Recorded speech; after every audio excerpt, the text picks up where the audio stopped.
What's up, everybody? This is Colleen with Nightmare Road, and I've got a guest on tonight. This is Kelly. Hey, everybody.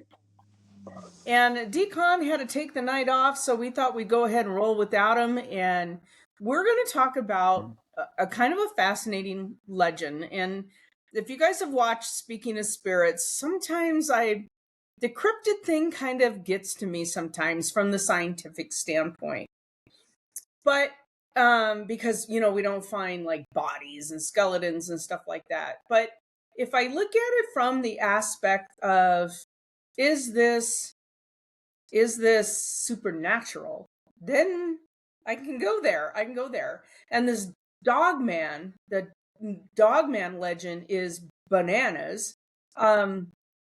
Because it's some of the things that we find, right, are really tied to Native American. Did you find that on this, Kelly? I didn't. I got mostly just an accounts and stories of the Dogman phenomenon going Okay. on. Okay. Yeah. And the reason why I bring up a Native American thing, because on the reservation in Pocatello, which is, well, Fort Hall, right? So that we have a Shoshone Bannock tribes, both tribes together on a reservation in Fort Hall. And they have a Dogman legend here, but it's not what I'm reading online. It's completely different. So we'll talk about that a little bit, but I'm really fascinated with this legend because I think um I don't know, it almost seems tied to werewolf. What do you think? The Dogman is essentially a werewolf, but it can't transform. It's stuck that way. So Oh, so it's not going back and forth between human and no, creature. it's permanent stuck like that. So Okay. So what's the you I've read some of what you're going to present tonight. And I wanted to hear what you have. So go ahead and share what you have. So I took an excerpt out of Linda Godfrey's book. She has a collection of, she's got a few books out there now. Rest in peace, Linda. But I took an excerpt out of one of her books, and it is about a group of dogmen that attacked this family in their cabin in, what is it, Palmyra, Maine. And so, Wow. um, in 2007, in Palmyra, Maine, a couple claimed to have been trapped in their house by a pack of wolfmen. They were sitting on their front porch at night and found themselves being stalked in their own yard by these 7-foot tall creatures who held them hostage all night. The man couldn't get to his guns because they were locked in a shed uh, outside their building. And they called 911, and of course 911 sent them to call the game warden. And these creatures were just stalking and prowling the house up until dawn the next morning. Then they just disappeared. And I've heard this story before, and it is Yep. creepy and terrifying. Every time the husband would try to sneak out and go get a gun, one of these things would just pop up out of nowhere and What was the literally time attack it. frame? What are we Two, talking about here? uh, 2007. I'm guessing it was probably, I think it was summertime, maybe, if I remember the story Oh. right. So what was the outcome? I mean, did they just have to wait till dawn? Did these things take off or? Yeah, and that they waited it out until dawn. They barred the doors, they covered the windows, and they rode it out until dawn. And when dawn came around, these creatures just up and left. So a couple of things with this story. A, never have your guns locked in a shed. Have them accessible. I mean, Yeah, what's the point of having a weapon if it's locked in another building? You can't get to it. one. But this reminds me a little bit of a story that I read, and I am now reminded of this, and I didn't bring it up when we were doing our Speaking of Spirits episode on um uh was it not skinwalkers, but um Bigfoot. That, gosh, I want to say it was like in the 50s or 60s. There was a family that was terrorized allegedly by a Bigfoot. Same kind of scenario where this thing was like trying to get in through the windows, peeking in at them off their front porch. I mean, I think it was on that program, In Search of. Do you remember that program? It was, I think, Yeah, yeah. That was it was good. Leonard Nimoy who Leonard did the, Nimoy. Yeah, yeah. yeah, because we had a really world famous haunted restaurant in my town where I grew up, and one of the episodes had that on it. But that one of the episodes was about the Bigfoot. It was several sightings on that episode, and there was a scenario similar to this, that these people were home in the woods in their home, and they kind of look out the living room window, and this Bigfoot thing is staring in at them. So, okay, so the werewolf legends all have this thing being able to transform, but Dogman can't. Uh, and these things are supposed to be quite large. Yeah, 7 foot tall or bigger. I wonder why, in some scenario like that, where these why they didn't like attack? Why didn't they come in the door? Why didn't they? You know what I mean? Mm, a lot of these accounts that I've come across where they're face to face with one, um, I just think they like to scare the crap out of people and feed off their fear. That's essentially what I got from it. Yeah, I I mean, guess it could be.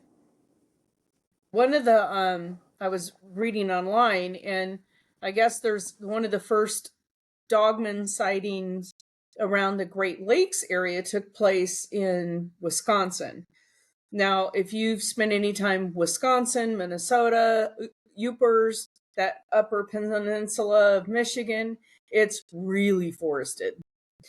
It's actually my first run-in with wolves was in Minnesota, and skiing up there. Um, but uh, there's, I guess there's the town of Racine, which is western coast of Lake Michigan, near the border of Illinois, so heavily wooded. There was a guy named Mark Shackleman. He was working as a night watchman, and during his rounds, he saw a canine that was black in color, and he said it smelled like carrion, so it smelled like it had been feeding on something dead. And he said it was kneeling and scratching. So, and as soon as he approached to investigate, it fled. So it didn't want that interaction with him. People who grow up in these areas, kind of like we do here, right? Not quite right where we are, but just a little tiny bit north of us. Well, we have wolves that are transient that come through Pocatello, and I have wolves that come through my area where I live that are transient. They're going down to the river. Um, but people who, so if you live around an area with wolves, you know what a wolf looks like. yeah, And they can be quite large, but not that large. right. Yeah. Um, so this guy returned to the scene on the next day when it was light out, and he saw um, footprints, claw marks, and he said, which I found interesting, that two of the toes on the claw, he said, appeared to be withered, like Oh shrunken. yeah, I Did you read remember. that? Yeah, Now, I don't know if that is normal, like a footprint for these things, but He did see this thing on more than one occasion. He saw it over a series of nights, and he said it would stand to about 6 feet tall. On I don't know how many nights in a row he saw it, but on one of the nights, it's it stood up, looked him right in the eye, and spoke to him. Yeah, it said some. It said something. I can't remember what it said. Yeah, something like Gadara, something like that. Yeah, Anyway, Gadara. something. I don't know if that's supposed to mean anything or if that's it's the vocalization that it made sounded like that to him, right? And so he said, um, he started praying. He turned around and walked away. I think I'd be praying too at that point, right? Yeah, that would make me go. You know what? Not today, and turn around. I probably quit like the very next morning. Or right then and there, Yeah. right? What is one of your stories that you have on this thing? Um, that was well, the one I just read. That was one of them. Oh, And sorry. I was just flipping through and came across. There's a lot of accounts of some kind of dogman creature um, that lurks in the land between the lakes out there.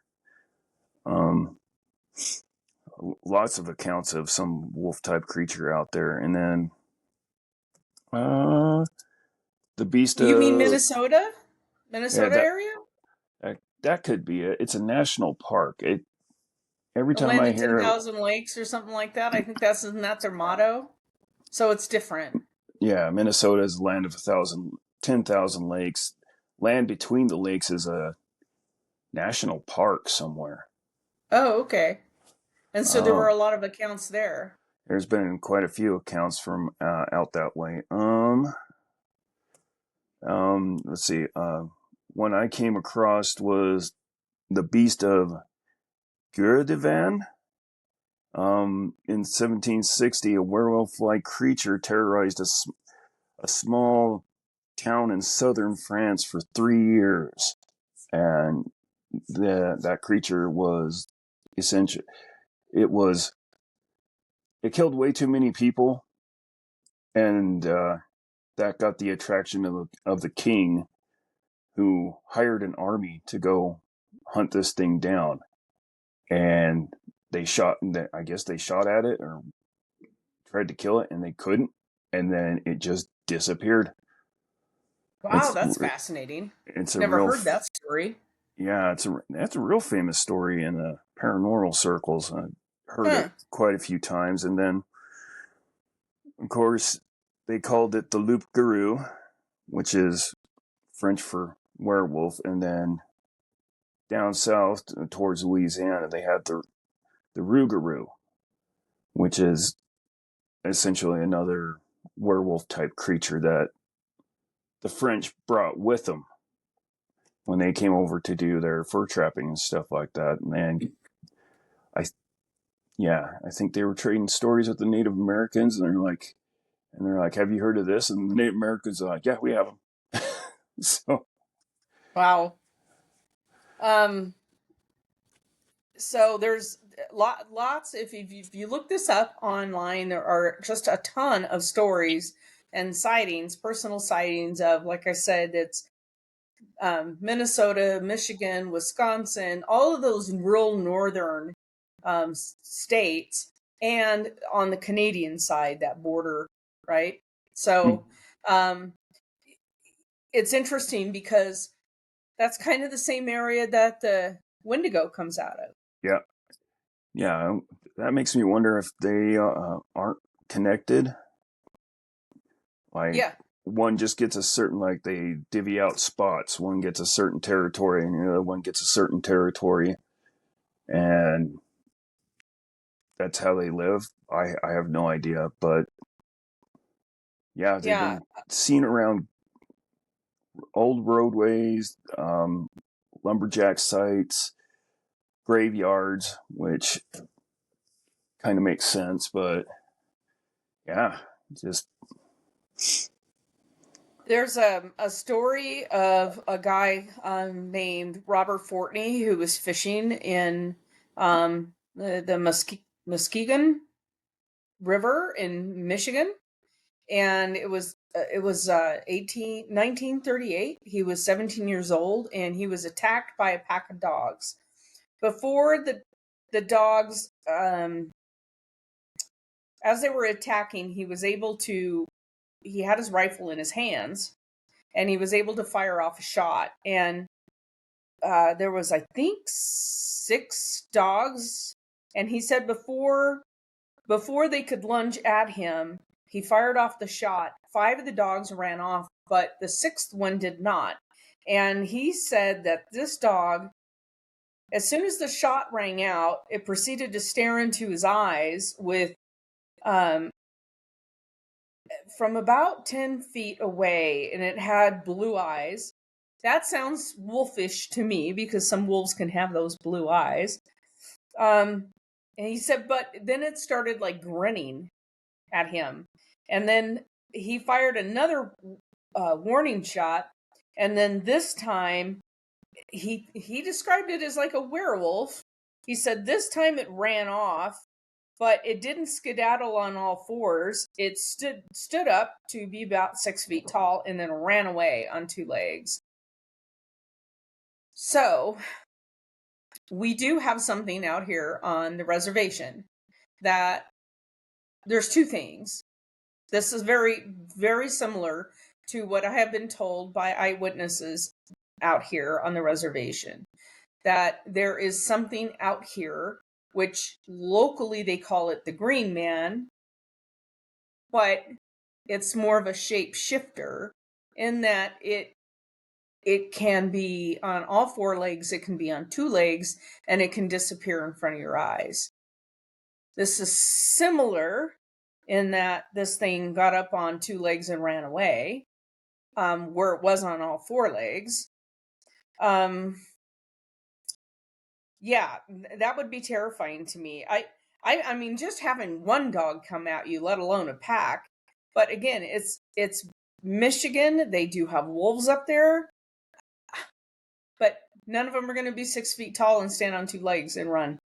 So That kind of reminds me of the story of a guy, a Dogman encounter a guy had in Youngstown, Ohio, when him and his friend went to go play in an abandoned steel mill, and there was a pack of wild dogs running around, and one of these creatures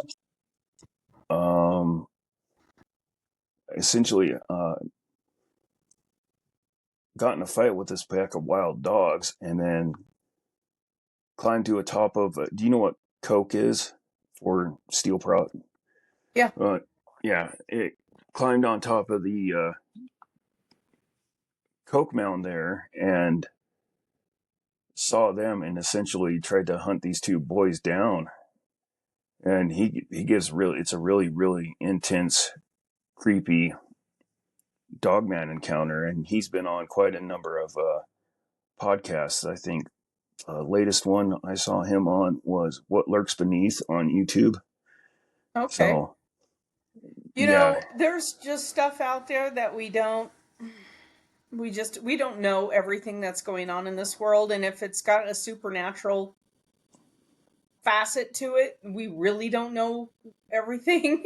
you know so yeah, um yeah, I don't know. Anyway, I let's see, there was another story out of Michigan where boys were playing, let's see, boys were playing on the elementary school playground, like hide and seek kind of thing.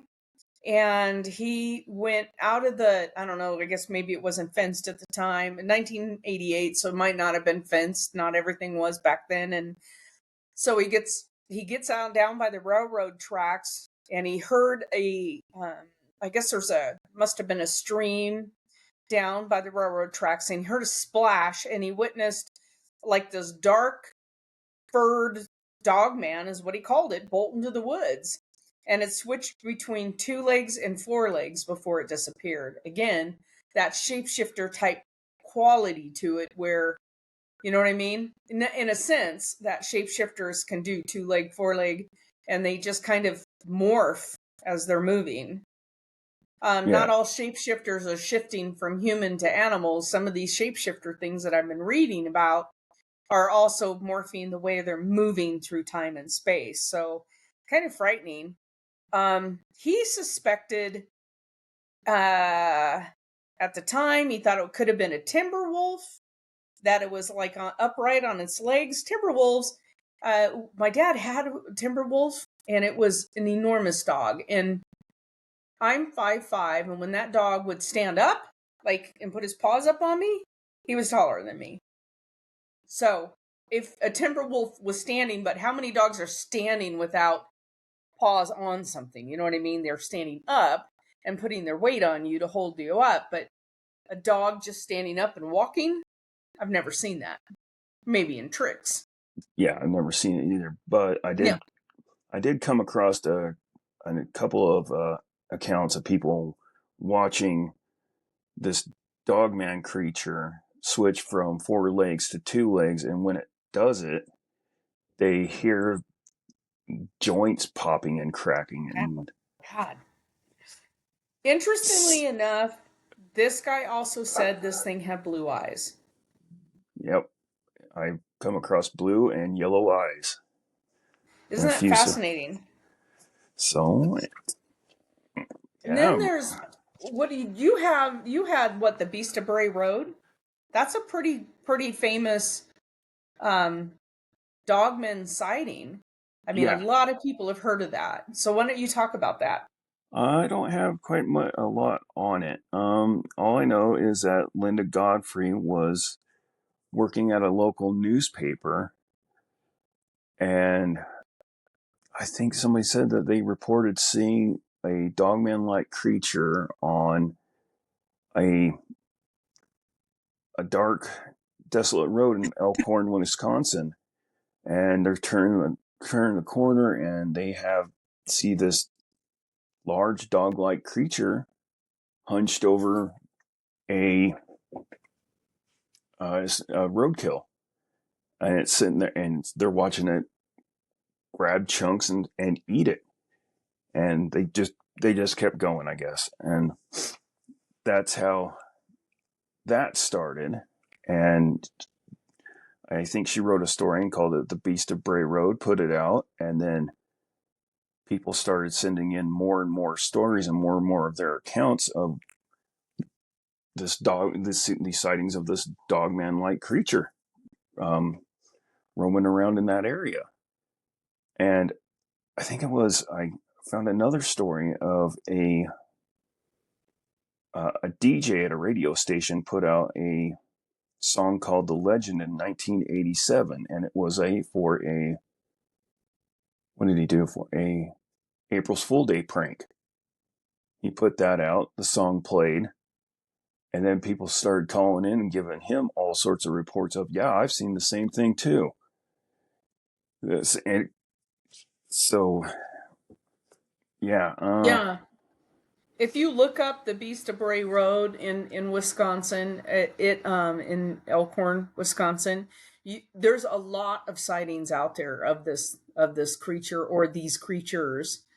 I mean, it's considered a paranormal hotspot for cryptids. Again, we're not finding remains of these things. We're not finding, but if they're canine, then if somebody did find, but a 6-foot skeleton would be somewhat remarkable if you saw it out in the woods. But most creatures, as we know, they die in the wild. They're scavenged, so you're not finding the whole skeleton in one spot, yeah, right? So yeah, they get scavenged and scattered, and yeah, even the soil, depending on where you're at, the soil will actually help dissolve bones too. So yeah.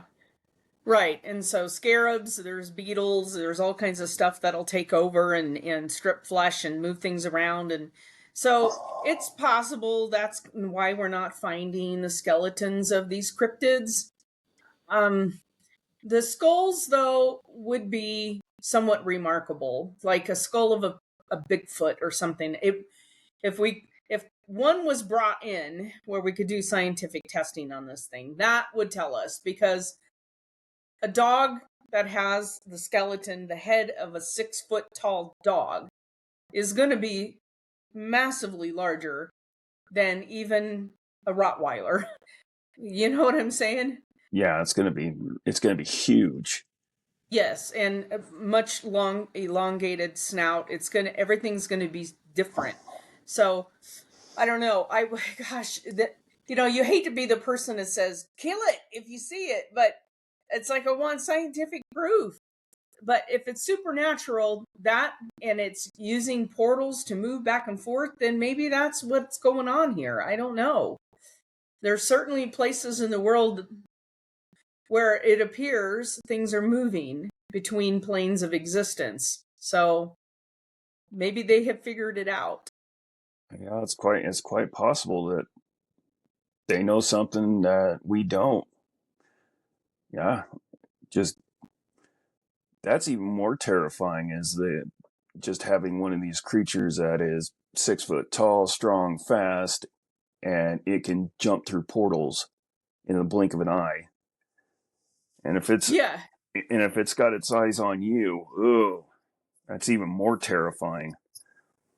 there's theories out there that there are top echelon government people out there, not just in the United States, but with all over the globe, that have studied these portals and who are trying to figure out how to weaponize them. So that they know that they exist, that they're trying to do some kind of weapons through them to move through space and time. And so I don't know. The whole thought of that is I'd rather meet a dogman than think about the implications of that, you Yeah, know?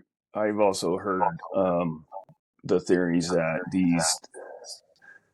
these government elite people, or whoever they are opening up portals, bringing creatures through, weaponizing them, and then turning them loose, or something like that. Came across this, uh, heard a story about some dogmen that showed up while these two dudes were hunting.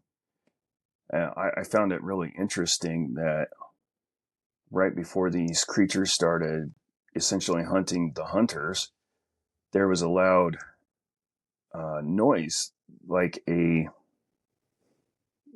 shipping container was being opened, like that loud, big metal groan, and then these things show up and chase these guys off. And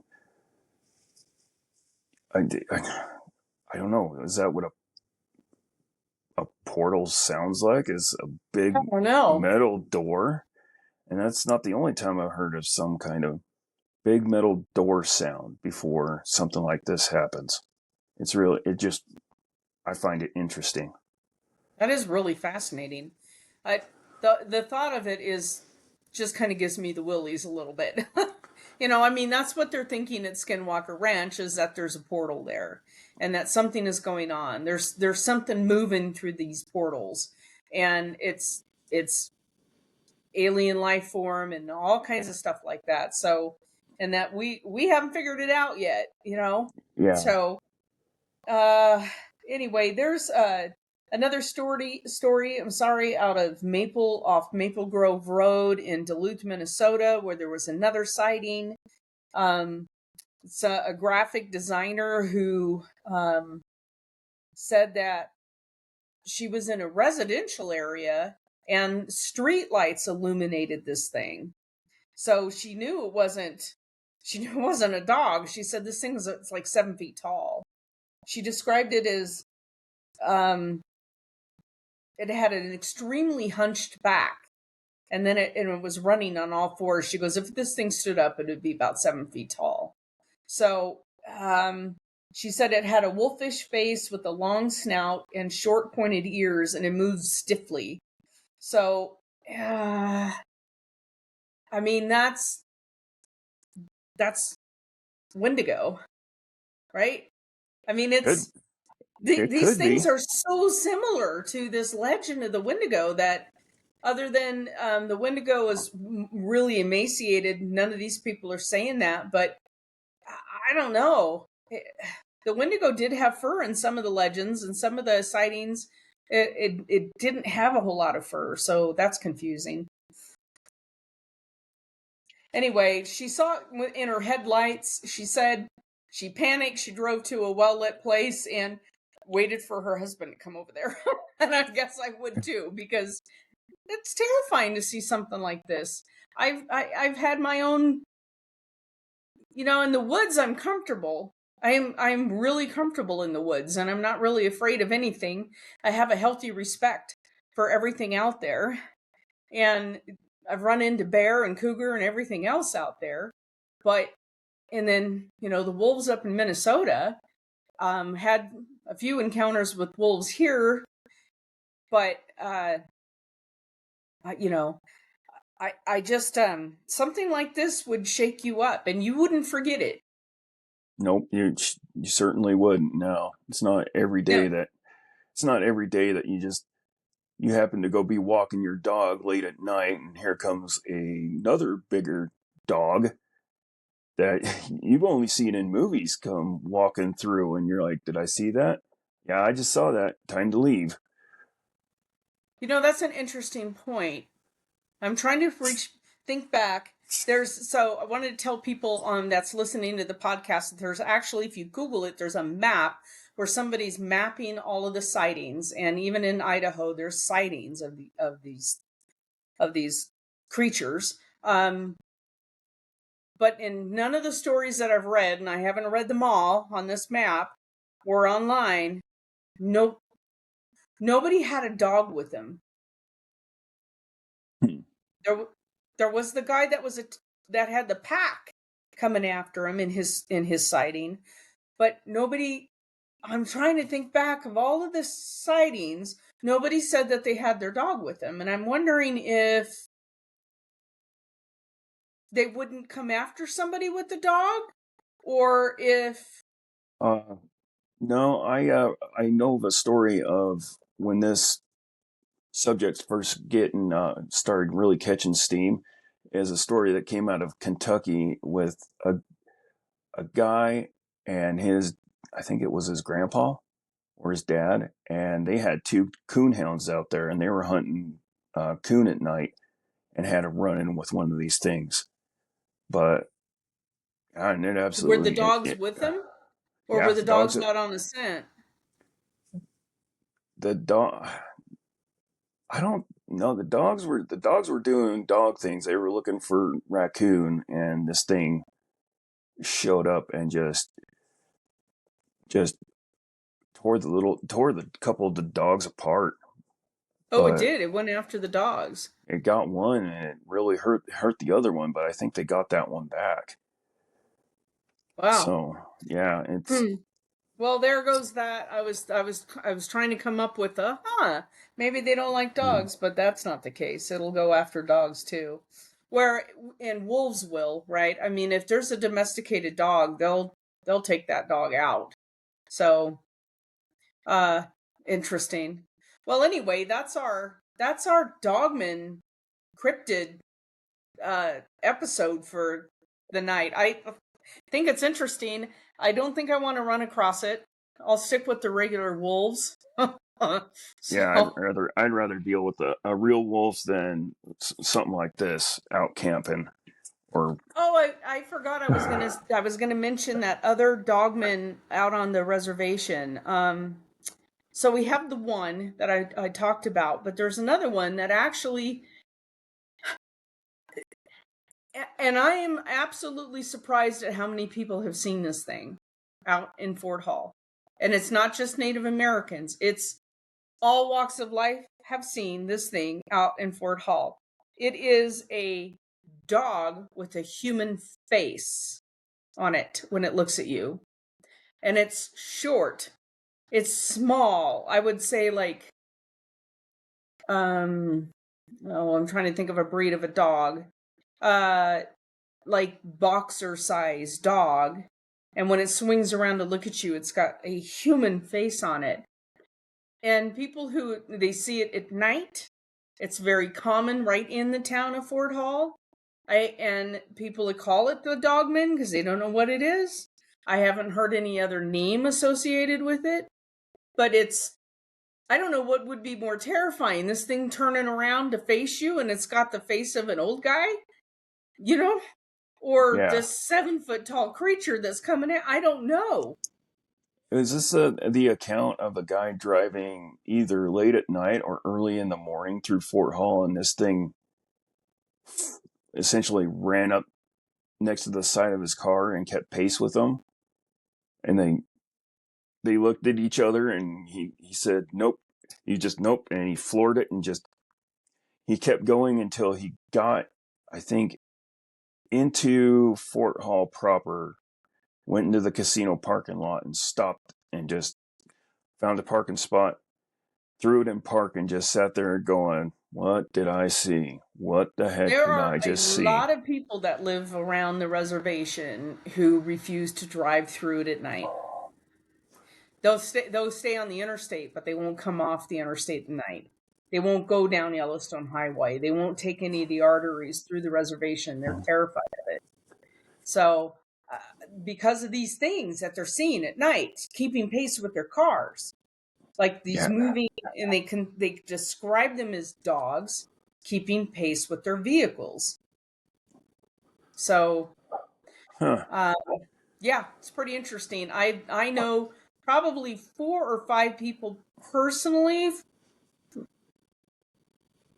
4 or 5 people personally who have seen it. I was trying to count really fast, who've recounted what they've seen. And, it's funny. A friend of mine said maybe it's not out to harm you. Maybe it's to help you get through the area safely, because I've never heard of a person being attacked by it. Maybe it's accompanying you to get you through an area that is considered not so good. Yeah, maybe. Um, I, meh. But I'm sure not gonna throw my car in park and go out and try to pet this thing. That's for sure. No, I don't think I would either. But I mean, not if all of the sightings that people have seen of Bigfoot and Dogmen and Wendigos and these creatures, very few people are physically attacked by anything. Right. Close, maybe threatened, Yeah. stalked, Yeah. maybe, but not. These things are certainly more powerful than we are. Right. Yeah. It's well, I always come across to they're just there to scare the crap out of you and then feed off that fear. And then once it's done and over with, they're gone. I guess. I guess.